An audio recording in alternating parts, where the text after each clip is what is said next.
Aimee, welcome to the show. Thank you. Happy to be here. So this is a true episode of On the Road because I'm usually flying around on the road, but doing it in IDG offices or IDG studios or Foundry, I should say now.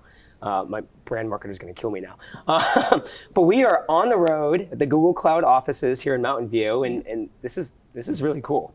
Yeah, thanks for coming out. I appreciate gathering here. And yes, it's always fun to be able to use some of our pretty cool office space. No, I love it. And it's lively. There's people here. I miss going into an office. Yeah. I moved to Colorado in 2017.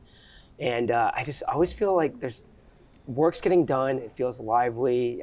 You're learning. It can be a little distracting at times, but that, the good comes with the bad. But it's great. Absolutely. No, it's been really fun having everybody together. Well, I thanks for coming on the show today. I know you're super busy. I want to learn more about your role here at Google Cloud, the organization you're leading. Certainly you have a storied career. I think there's a lot the audience can learn just from what you've learned throughout your career. So why don't we just start with, who you are and what you do here at Google Cloud? Sure. So Aimee Catalano, and so I lead our global partner marketing organization. And when we think about how customers purchase, consume cloud, it's rarely just done by one company or vendor. You need services partners, you need other technology vendors. And so we have a robust partner organization. We think about how we go to market across all partnership types and across all Google Cloud products. And so my team leads all of the co-marketing efforts across those groups of companies and product lines. So it's been fun. It's definitely been a ride. So I came here about almost 6 years ago. Okay.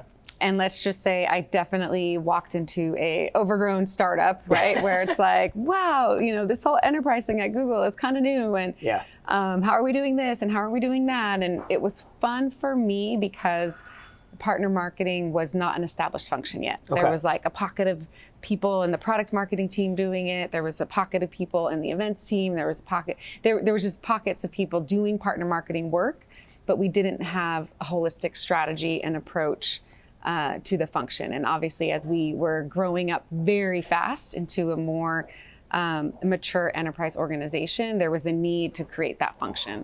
So it was really fun for me to be able to leverage my decades of enterprise marketing experience in both the startup environment, so that very entrepreneurial spirit type of environment, plus I spent many years at large companies as well. So the ability to take both of those experiences and then create this function here, it's been a ride. It's been pretty fun. That's fascinating. Were you brought in to lead and build this organization, or were you brought in and then found yourself within that timeline coming up to become the leader? No, I was brought in to lead. Okay. So I was actually our 2018 OKR, where it said, hire a partner marketing leader and form an organization. Oh, wow. And I saw that like a few months in. I'm like, hey, I was your OKR. So yeah. So, all right. So there's so much there I want to dive into. Just thinking about you walking in and having to take these, various, sporadic aspects of partner marketing, bring it together, build an organization. What were some of the learnings out of that if someone else is in your shoes being brought in a similar scenario, like what advice do you have for them? Yeah, I think what's really important is obviously you always come at it from a customer-centric point of view. How are the customers going to value the most? And then in this role, in the partner marketing role, what's going to be most valuable for partners, right? And so as we were thinking about establishing the different functions, we have something at Google, everybody has their own version of it, GRL, like global, regional, local. And so one of the design principles was like, how do you think about scale? And especially as a lot of work actually happens in individual cities and countries around the world. And so, we thought about what is the right operating model for this function. And I think what I found in my experience, luckily, I had led large corporate marketing organizations before and partner marketing organizations. So I kind of had this first, front row seat to what's effective. And I personally believe that having the, field partner marketers sit within the countries they work for and alongside their field marketing peers, that's the way that you truly have an organization that embraces partners, right? Because then you have the same goals, you're on the same team. But then from an operating model, everybody who does any partner marketing all feels a part of the partner marketing team. And so that's where you make that working relationship happen regardless of reporting lines, right? So think of monthly town hall meetings and weekly staff meetings, right? So it's really a science behind how do we go find the operating model that will be most partner-centric and most customer-centric. Interesting. Now, I don't want to put you on the spot in terms of mistakes you might have made, but I'm a big believer that we learn from mistakes we make. Are there any key learnings throughout that journey that maybe you would have done things a little differently, or next time you'll do things differently?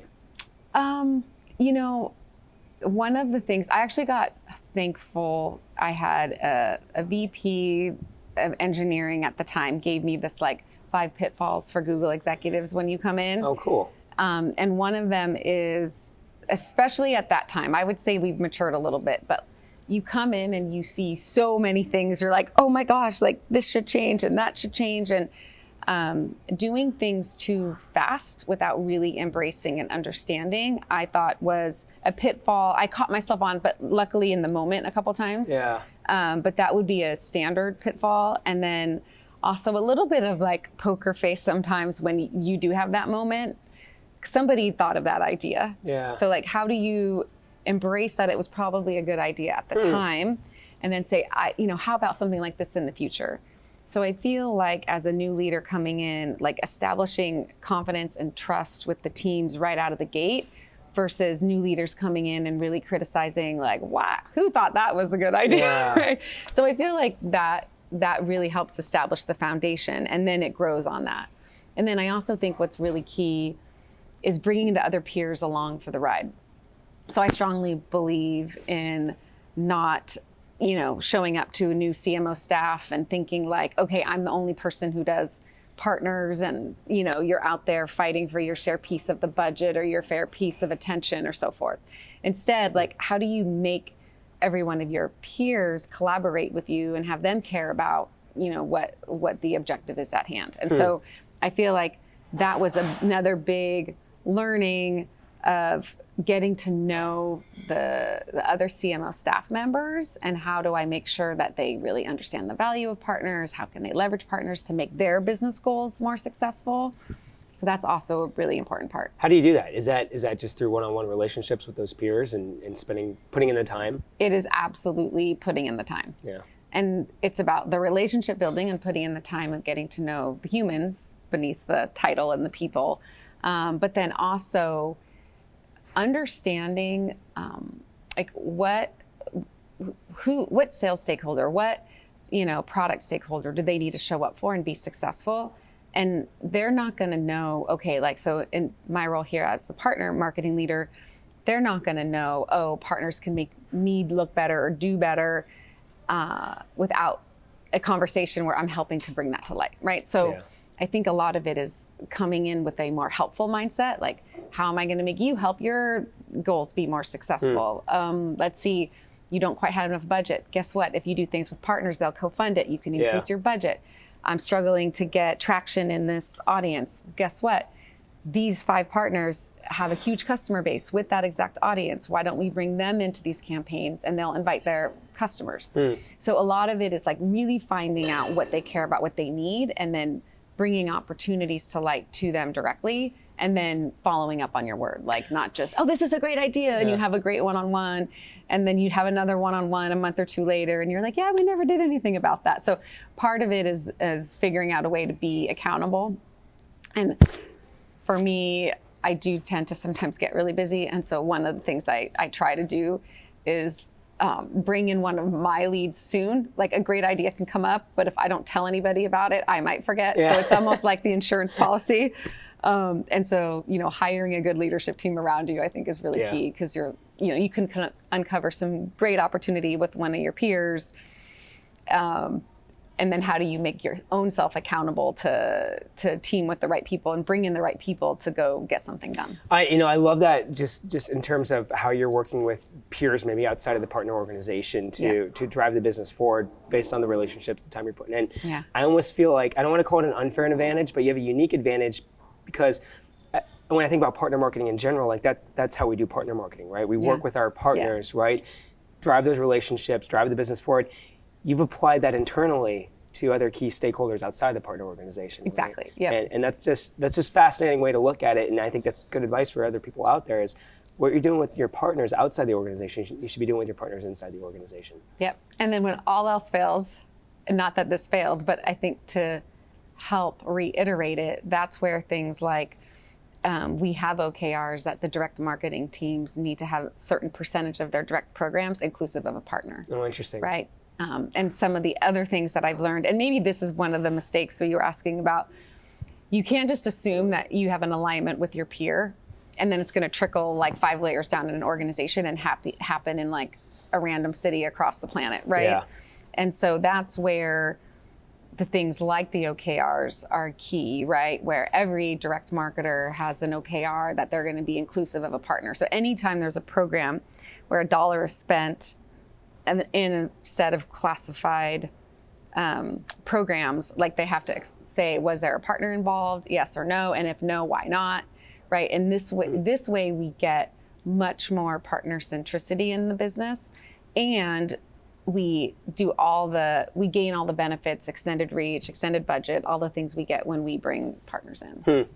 So, all right, so I want to switch gears a little Sure. bit, and I want to go back and talk about you pre-Google, because Sure. you mentioned large enterprises, startups. So obviously, there's had a lot of impact in terms of how you drive this organization. Now, Yeah. before I do that, I'm not allowed to call it a lightning round anymore. My wife says I don't do it quick enough. So Okay.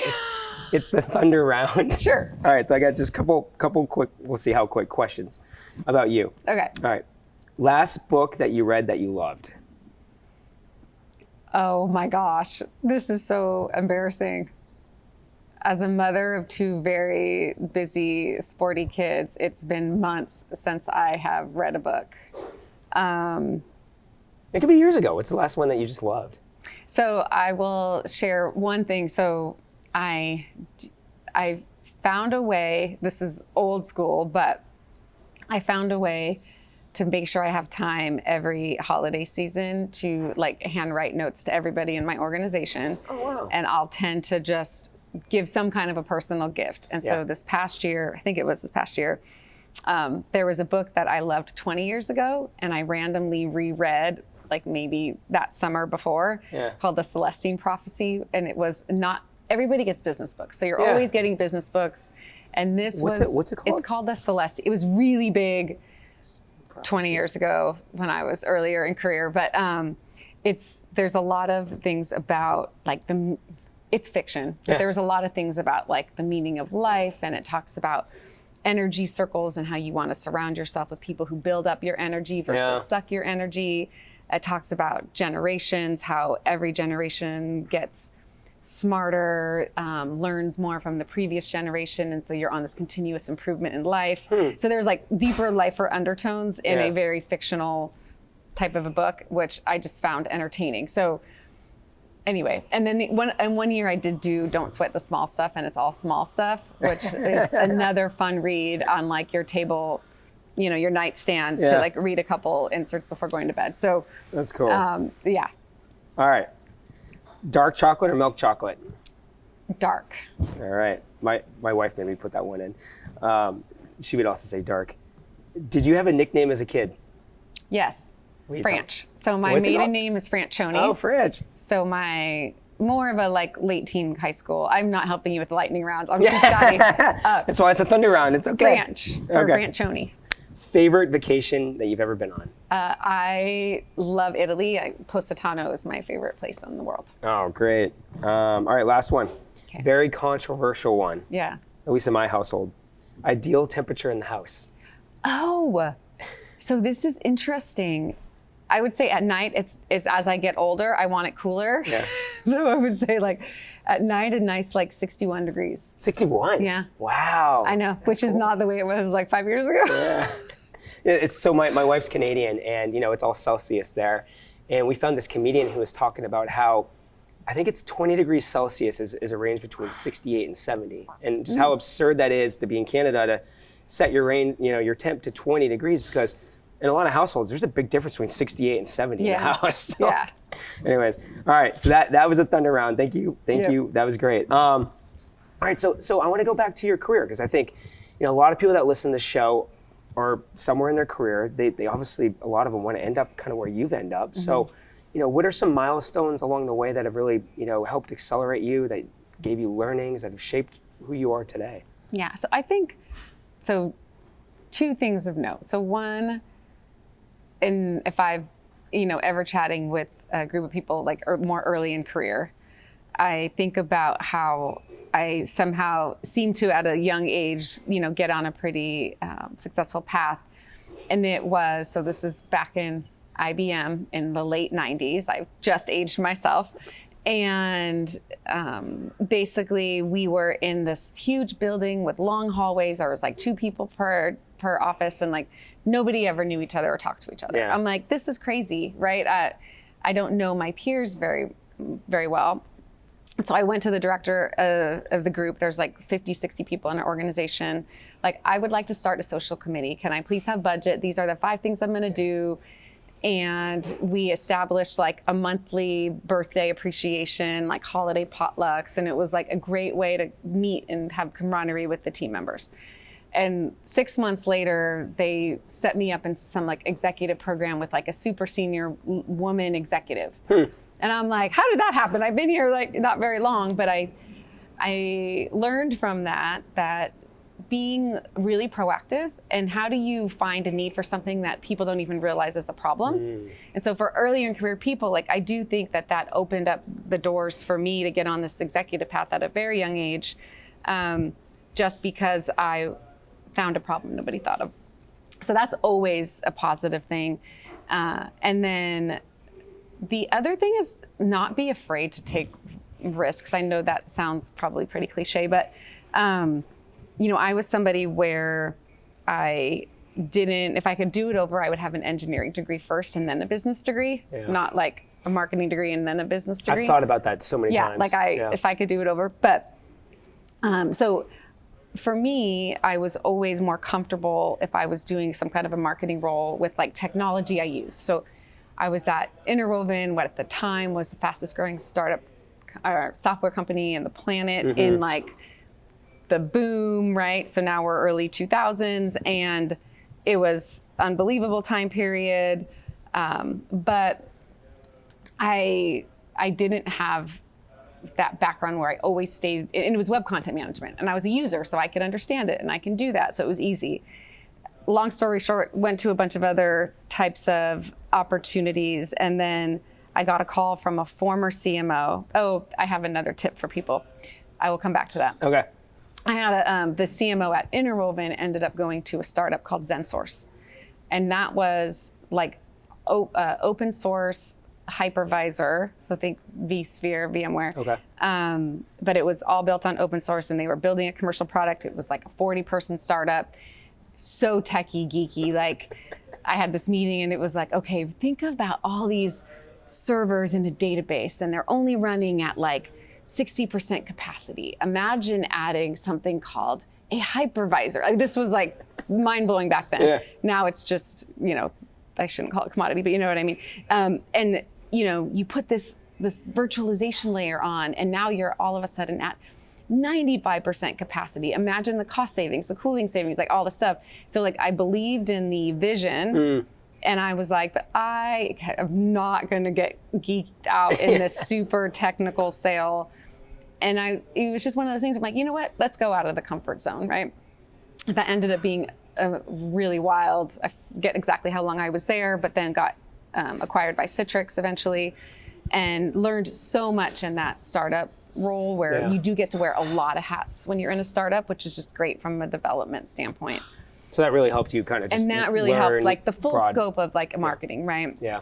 And I'll say the thing I've always loved about partner marketing is you're not just like waking up every day only doing one thing, where you're only doing, press, or you're only doing demand gen, or you're only doing brand awareness. Like, you kind of get to do everything. You're like the CMO of a joint partnership solution. So it's just great to get that skill set developed in the startups. But the thing that popped into my mind that I think is really key for earlier in career is, until Google, I believe, every job shift was a person that pulled you over. And so it's a very small tech industry, like really obviously never burning bridges, but like every relationship matters. Yeah. And you never know where that next career opportunity is going to come from. And so like I had a couple CMOs that I followed to many companies just because, you know, you have a good working relationship and, you know, you can be really successful in one and then they bring their people to another one. And that part I feel is really key. The network for you was the network really key. is really key. Yeah. Interesting. So how, you know, thinking about, well, first of all, I just want to say, I hear the, you know, never be afraid to take a risk. I hear that quite often. Yeah. But I think what you said was key though, is being proactive and finding a problem that maybe no one's even thought of solving. And I think it's the two together that I think a lot of people miss. I think it's very easy for people to say, take a risk, but if you go out and you find that problem, that there is a real problem and maybe no one's identified it or thought about solving it, that's where the risk comes in and jumping on that and finding a way to solve that. And I think that's key that I think a lot of people miss. So I thought that was good. So how is this shaping the way you run things here? So, you know, network, looking for problems, being proactive, taking risks. Is that the culture you try to set up within your partner marketing organization?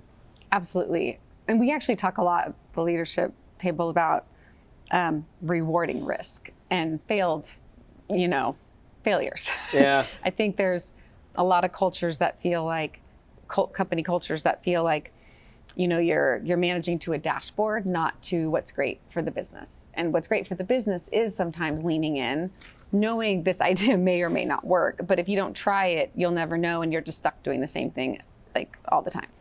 So, you know, finding a way, whether it's like promoting and rewarding in town hall meetings, you know, things that went wrong, or finding a way to build that safety net so people feel like they have a hall pass to try something and not go well. I do think that's a leadership piece to establish, and that it takes effort because people aren't going to like naturally want to do that. I love that. I mean, I don't know if you'd say rewarding failures, but in a way you kind of are if people know that they can take that risk and they're not going to be penalized. As long as you fail fast and you don't try to like hold on to it forever. Yeah. Yeah, no, that's great. That's great. I want to ask you, so women in tech and specifically women in partner marketing has been kind of an ongoing theme throughout the show. I know DEI is important to you. Mm-hmm. So, you know, just curious whether it's been through your career or what you're doing here at Google Cloud, like how is that coming out in your story, whether, you know, challenges you've faced personally, opportunities that were granted to you, or things that you're seeing today? So I strongly believe that all the work that the entire community has done around DEI has made some impact. Good. And through the lens, and there's so much more we need to do. So we've like just scratched the surface. But I think back to earlier jobs that I had, and everyone has like their story of how it impacted you, right? So for me, I looked really young. I don't have that problem anymore, but for a while I did have the baby face. I was blonde, and like I was for two previous companies, so not anywhere recently, but like I was the only woman on CMO staff. And so, you know, yes, you're constantly confused for either the EA or you know, you just innocently, this like unconscious bias you need to be aware of. Huh. And I have, you know, gotten on I remember like a CEO offsite bus, and there was another woman, this is not that company, there's another company. And, you know, we're at a CEO offsite, we get on the bus, and the bus driver assumes, you know, we're the event planners, like, oh, tell me where we're going. And we're like, oh no, we're actually a part of the audience here. So that, it just happens. Yeah. Like, I've learned you can't take that personal. You have to giggle about it. But when it really affected me, the very first time I was applying for a vice president role a very long time ago at Citrix, I did end up having an issue where I felt like I was the most qualified for the team. Mm-hmm. And one of the reviewers on the interview panels basically said I didn't have enough executive presence. Literally the words like, how will she fare across the table from a 60-year-old gray-haired executive? Wow. So she's not, and it's a very partner-facing role. I remember we would meet with like Michael Dell, and you would meet with very senior executives. But then what I did is I was crushed. I didn't get the job. Yeah, I rightfully ended so. up like dyeing my hair. I remember I had headshots and I asked my hairdresser, like, listen, I need to look professional, like make me look like an executive. And so I had dark hair, it was very straight, and I took these headshots. And then that was in the days where you used to actually still use Microsoft. And there was a, like your picture was on the Outlook, I think it's called. Yeah. And it was horrible. And it just like haunted me. Every day I just saw this picture that did not look like Aimee, me. I'm so sorry. And it bugged the hell out of me. Yeah. So after 6 months, I became a very much like, look, I'm gonna do well because of my contributions, not because of the way I look, and I'm gonna be myself. Good. And then it was fascinating with this story is I ended up, having a couple of moments where I felt like doing that job of the VP, but I wasn't getting the title. And I had a moment where I'll never forget. It was an QBR with Cisco. They're very senior leaders, household names in the tech industry. And it was a QBR of which I was leading the 1 hour marketing session, but because I wasn't the VP at the time, I spent all this time prepping my manager to come in and give the pitch that I built and trained him on. And then when we walked into the room, there were literally no seats at the table for me, and I had to go sit in the corner. Oh, God. So then that was when I decided that my time here, I'm not being valued. Yeah, good. And so I ended up trying to resign. And then sometimes, and this is where I go back to where, you find people who really believe in you. Yeah. And there was the CMO at the time, beautiful human, totally believed in me and was like, don't leave, we're gonna make this work. And so found out a way to, give me that VP job that I wanted You deserved. that I felt like I deserved. Yeah. And then I stayed another 3 or 4 amazing years. Wow. And so it worked out. But again, you have to really understand what is important to you. How do you, and I'm not saying everybody should go out and get competing offers, but it's you have to find a way to feel valued in your role. And then that will keep you thriving and keep you learning and growing and developing, right? But that whole experience was how do I make sure my daughter, I have a almost 16-year-old daughter, doesn't have to go through this unconscious bias the way I did. And so, and I might be a little bit not a full view of the world because I feel like Google is just an amazing company for this, but I don't feel that same level of the only woman in the room gender bias that I did when this was happening more than a decade ago. Yeah. So that's where when I say I feel like we're making progress, there are pockets of bright spots where I'm like, you know what? I don't think she's going to have that same level as I did, but we'll see. Well, thank you for sharing that. I think it's always important for people, like you mentioned, there are probably pockets out there where people are still facing that today. Yeah. To let them know that they're not alone. Yeah. And even someone in your stature here at Google Cloud has faced maybe something similar to what people are facing now. Yeah. And can I just tell you what's crazy? Is I spent all this time dealing with combating unconscious bias, knowing that when I walked into the room, I looked young, I was a woman, I had long blonde hair, and not too long ago, maybe 4 or 5 years ago, I caught my own self in a meeting and somebody looked in super young and I thought it must be an intern in my mind, right? I didn't act any differently or do anything inappropriate. And then we were starting to talk and I'm like, oh, I'm pretty impressed by this. And then I realized oh no, this is somebody with 10 years of experience. Yeah. But I'm even my own self, I caught myself thinking the brain does have an unconscious bias where you can kind of profile people quickly. So it takes a real conscious effort to get people trained to catch yourself in those moments and not change your actions towards people because you're assuming that they are something else because of the way they look or sound or whatnot. Yeah, well, I think that's the whole point of all this, right? Is, so that we can catch ourselves and put those filters in place, right? Yeah. So that's great. I want to ask you, I'd be remiss if being here in Google if I didn't ask about AI. So, Oh, sure. I think just more specifically though, from the marketer's point of view, whether it's you personally, your teams, or just the marketers in the industry, like how should we be approaching AI to help us be more effective at our jobs? AI is going to change everything, as we all know. And the people there's a lot of like jokes as we do this, and I've done a lot of road shows, and I have to say, what's really cool is back to what I was saying earlier, where sometimes you're marketing really geeky technology and you just have to like love the culture, the people, other things to get excited.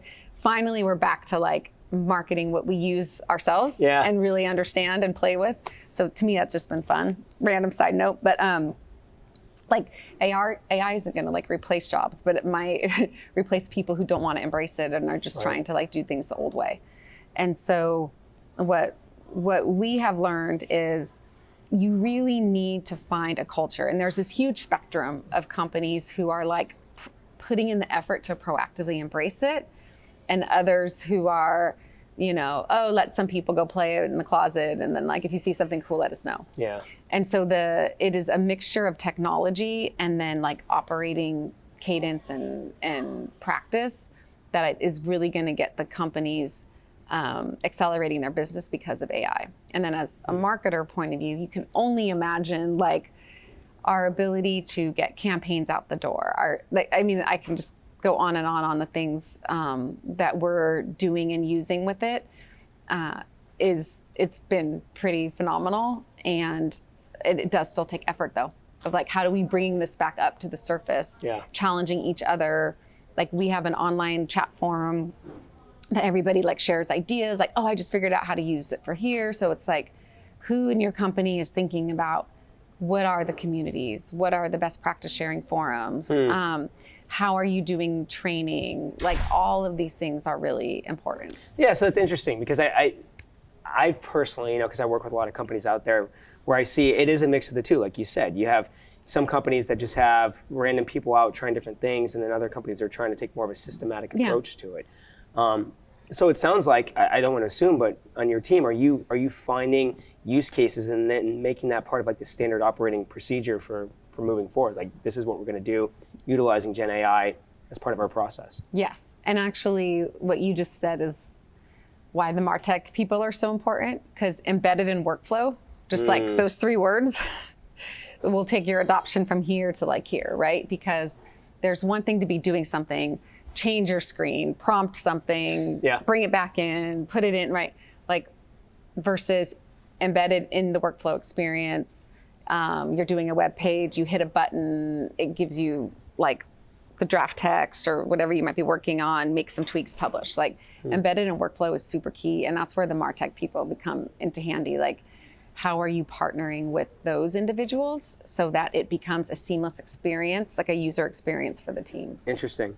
So do you have one good example? And I don't want you to feel like you have to share your secret sauce and how you do things, but a good example of how you're using Gen AI as part of that process. So yes, I will share as I think this is great in the spirit of best practice sharing. Yeah. Maybe all of our competitors will go do this tomorrow. They probably have already thought of it. But we have our demand center. So I have a team, and they think about how are you supporting all partnership types with, self-serve demand gen tools, assets, campaigns, and so forth. And so what we are doing is we have the vendor that we team with on our, we call it Marketing Studio, but it's that concierge portal where you can execute programs, but it's where the whole campaign library is as well. So today, like you can easily co-brand, add your own content and push it out. But the thing that we're starting to use Gen AI for, where we're embedding it into the workflow, and so we've done a lot of integration with our Google Cloud Gemini products, is not just co-brand and tweak some language, but like, what if you want to take an entire campaign and say, okay, now we want to make this specific for public sector, where guess what? You're no longer talking the word business, you're talking the word organization, and you're not, and then we'll all embedded in the workflow. And then let's say you're like, okay, great, now I'm actually doing an ABM piece, and I just want to target the state of California. Yeah.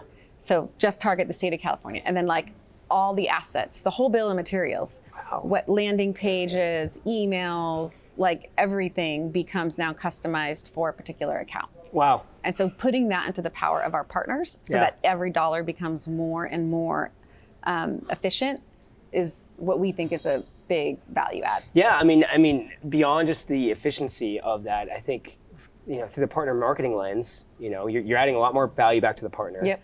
Right?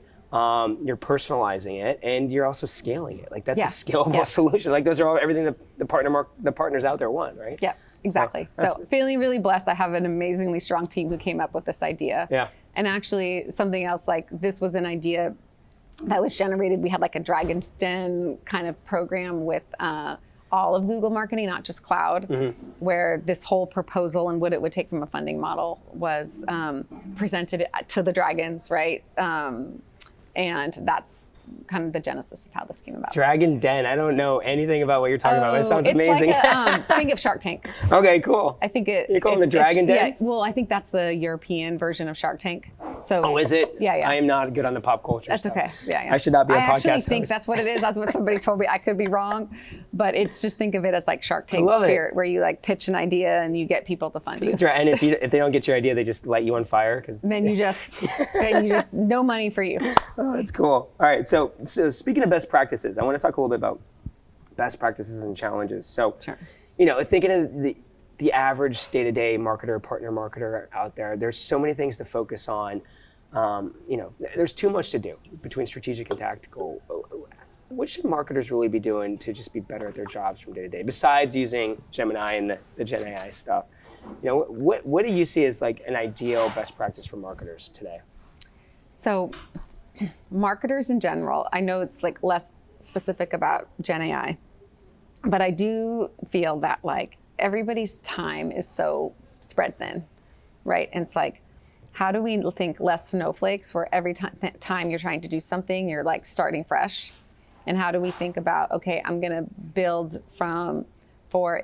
this is gonna scale my time as a marketer, right? Because you can be super creative, but if you don't have the time to like do it 10 times over with 10 different partners, but you think of like some kind of a program that is just, wow, this was like innovative and cool and fun, amazing. How do you like steal with pride either from a peer or from yourself and go replicate that? I feel like we're in an industry that's moving so fast that you need to find a way to get to market faster, and any mechanism that you can do that with is key. And then the other thing is, we're in a world where relationships are so important. So really, like, how are you accountable to the partners and to peers? How do people come to you with ideas and know they'll be embraced? So the relationship side can never be overlooked. And where I feel like I've seen people struggle is they didn't necessarily appreciate that as not enough. Yeah. And then they kind of, felt the consequences of that. It's funny how advanced we've gotten in terms of process and technology and digital, and just still how important that relationship is. It's fascinating. All right, so now the challenges. And, this doesn't have to be specific to Google Cloud, but in the industry as marketers, like, what are you seeing as still some of the biggest challenges out there we're trying to meet head on? Still the biggest challenge, not on the channel side, but on the ISV side, is just attribution of a marketing dollar and the ROI to that, right? When you have a co-sell relationship with another like ISV company and you're trying to specifically pinpoint an ROI of a particular campaign, but then the opportunity then lives in both like CRM systems, and how do you track that to pipeline, through the pipeline progression to close, and then now enter the cloud world. Yeah. It's not even just like, oh great, closed one, there's a perpetual license, I just made X amount of dollars. But now it's like a monthly, consumption price that you're charging, and revenue has a whole nother meaning. So I feel like how are we thinking about what are the right marketing metrics that we can track and measure, and that take into consideration the more of the consumption model, because that value of a customer is no longer the moment they sign a contract and they pay $1 million and you give them a software license, right? So I feel like, these are all things that continue to still be things that we're working on. So So people like you in your shoes, when you're looking at, all right, last 6 months of success across our ISV programs, how are you making decisions on what to do moving forward if it's hard to track the ROI? Yeah, you mean, I shouldn't say it's not possible. Yeah. So we can absolutely track, like I'm sure everybody can, but the where we call it PAMI, partner attached marketing involved, right? So any deal out there, we know that they've touched us from a marketing side, and we track that. Yeah. So you can track marketing's influence and engagement. And the challenge is it's not necessarily easy to set targets against that, but you can track like, oh, we drove $5 billion in pipeline, this year across the set of partners. So you can track things. It's just the science of how to set the target becomes tricky, right? Yeah, it makes sense. Yeah. So it sounds like we have some way to go there. Kind of last marketing thing I really wanted to touch upon with you is just brand. So I'm personally seeing kind of a shift back towards brand in the industry right now. In terms of the last couple of years, it's been very laser focused on lead gen, specifically down funnel leads, and I'm starting to see the shift back to brand. And you might not be seeing it here at Google Cloud, but what I wanted to ask you was, how do we connect brand to lead gen? I mean, it's kind of hard from an attribution model to understand how my brand dollars are impacting lead gen. We almost feel like there is a connection there, but it might be hard to show. So, how do you reconcile that in your mind? How do you approach that? Where do you see brand kind of fitting into your overall demand creation It's efforts? always been important, and I agree. The direct association has always been a challenge. So it's not like you can measure it the way you do other outbound demand gen programs. To me, the magic is really with an amazing brand architecture, which we're blessed. We have a phenomenal brand team that built it's called the New Way to Cloud. But the ability to, and everyone also has their own metrics for how they measure market perception, and sometimes they're costly studies, but finding a way to give you enough insights that helps you on the overall mind share awareness and perception of specific themes within your market are good. In my opinion, the win-win here is when you get the brand architecture that just carries itself all the way down to the actual demand gen assets. So when we have the New Way to Cloud, we have this spirit behind us where there's the old way to do things, and then there's with cloud and with Google Cloud specifically, in the new way to do things. And so when we are sitting here doing, let's say, a co-marketing campaign with partners, we take that joint customer story and we'll be the new way to fill in the blanks. And now what we've done is we have associated that co-marketing dollar with the customer success story that tails off of the overarching brand awareness that we're putting in the market around the new way of the cloud. It's the same visual identity. It's the same messaging nomenclature, and extending the investment is really, really key. So that's where companies have built this architecture that is flexible to include partners within it. That's where it's a win-win. Yeah, makes sense. Yeah. What are you most excited for Google Cloud in the future? What's got you pumped? What are you looking forward to? Oh my goodness. It is a really fun place, I have to say. So I think this is the longest I've ever been in any one, more or less the same job. Every year is different, right? So it's I feel I go back to the things that we were doing early on. It was just building a foundation and table stakes. And then obviously Gen AI comes or other big things come and hit us. And so it's funny that I would say I am so interested to see what the 2025 big thing is going to be. I don't know what it is. Yeah. But what I've learned is I've felt like I've had a new job every year or two. Wow. And so that keeps it fun and exciting. And I love the team that we've built. I think the partner marketing organization, a lot of the people have been here 5-6 years. It's just because you build a family, right? And when you are surrounding yourself with good people, I always say, you spend more time with your colleagues than you do probably with your own family members. Yeah, it's true. Right. And so how do you create an environment where people are excited to get out of bed and see each other in the office or even on GVC? And so that's what I think motivates you. And so no matter what's going to come our way in 2025, so to answer your question, who knows what it'll be, but I know it'll be something. And I know I'll be doing it alongside a family of humans that I adore. So that is what I feel is the kind of the win-win that people should strive for. All right, so this is a good time to ask you then. Yeah. Last question. Okay. Just the advice that you want to leave for people on the road. Yes. So I kind of have a singular thing. It's become my motto, and I think raising teenagers, it's like very similar in like how I started this. And actually, I give full credit to one of like our DEI sessions, but there's this like kindness drives inclusivity, right? And so what I strongly preach. And I think I originally started this with work, so I give work credit, but then I started to realize like it is also helpful in personal relationships, and especially as you're trying to create like high moral humans as your children.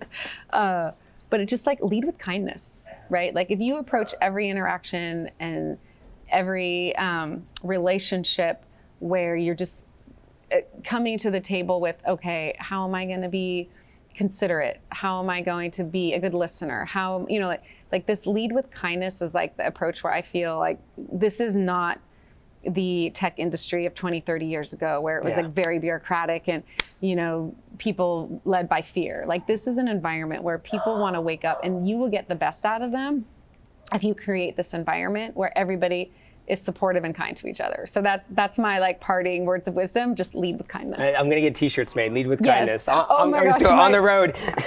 My daughter, I was somewhere with her, and there was a T-shirt that said "Be kind." Yeah. And she's like, "Mom, this is for you." I'm like, "Yes." I did buy the shirt. Well, Aimee, thank you so much Yeah, for of coming on the course. show. This was a lot of fun. Yeah. Cheers. Happy to be here. Cheers. Thanks. Thank you.